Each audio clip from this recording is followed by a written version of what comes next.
So many young men these days are really undisciplined. They dream of becoming rich and successful, but how can they even get close to that when they don't have the ability to master a skill?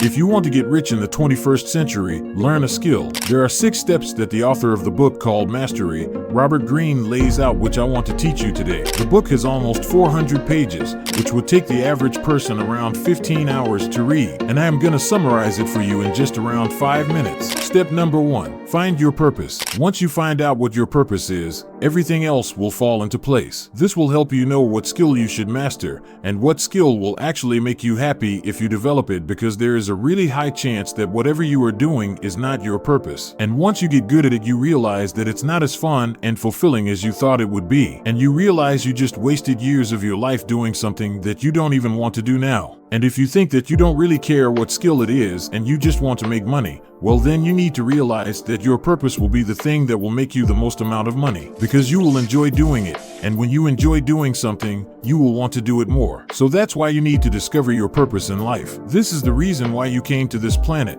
That's your unique gift. Everyone has this gift, but most people will never find it out, and they will live their lives in misery. You are one of the lucky ones who found out about this. And so how do you find your purpose? Robert Greene says that to find your own unique purpose, you gotta look back into your childhood and figure out what you enjoyed doing then. Because during your childhood, you didn't have that desire of wanting to fit in with others and do something cool. You just did the things that were close to your heart. And so once you figure that out, you will find your deepest purpose, and you will know what skills you need to develop. Step number 2, apprenticeship. During this phase, you don't want to focus on money, but rather on learning. Learn as much as you can about the field that excites you. Develop skills and knowledge that you can later turn into something unique and powerful, like some sort of a business. And even though I know that Robert Greene is much smarter than me, I would actually disagree with this, because even though I value learning a lot, I think if you give this advice to young men, they get complacent and they end up learning for a while, and then they just go back to their bad habits. I think that even at a young age, if you know what your purpose is,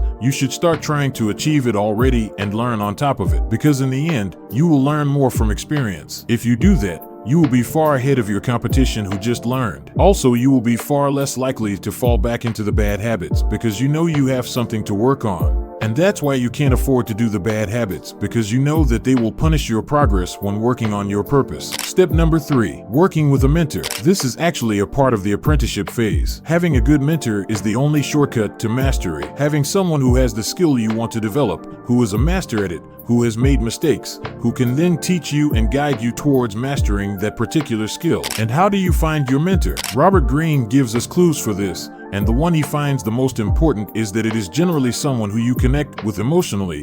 It's like your third parent. Step number 4, social intelligence. You could be so brilliant at what you do, have all the skill in the world, no coding left, right, and center, but if you aren't good with people, none of that will matter. You'll be making mistakes, you'll be offending people, you will say stupid things, and people just won't like you. So that's why while mastering a skill, you need to develop social intelligence, because otherwise you become that autistic guy who is really good at one thing, but nobody likes him. So develop social skills, read books like How to Win Friends and Influence People, and use those principles on a day-to-day basis. Step number 5, unlocking your creativity. Here the author says to start using the knowledge you developed over the years and do something creative with it. But if you followed what I've told you, you have done that already. So let's move on. Step number 6, mastery. This is something the author calls fusing the intuitive with the rational. You have so much skill and experience in your skill, you no longer have to think. You have intuition. Ideas come to you out of nowhere. If you play chess, you see 40 moves in advance in a flash of a second. If you play piano, for example, you no longer have to think about your fingers. Your mind is elsewhere. It's in the flow. This is a wonderful feeling, and many of us won't reach this level. Even Robert Greene said he just had some flashes of it, but it is an amazing feeling. Alright, that's it for today. Go click on the subscribe button, share this video with a friend who needs to hear it. Go join the Wisdom Clan with the first link in the description,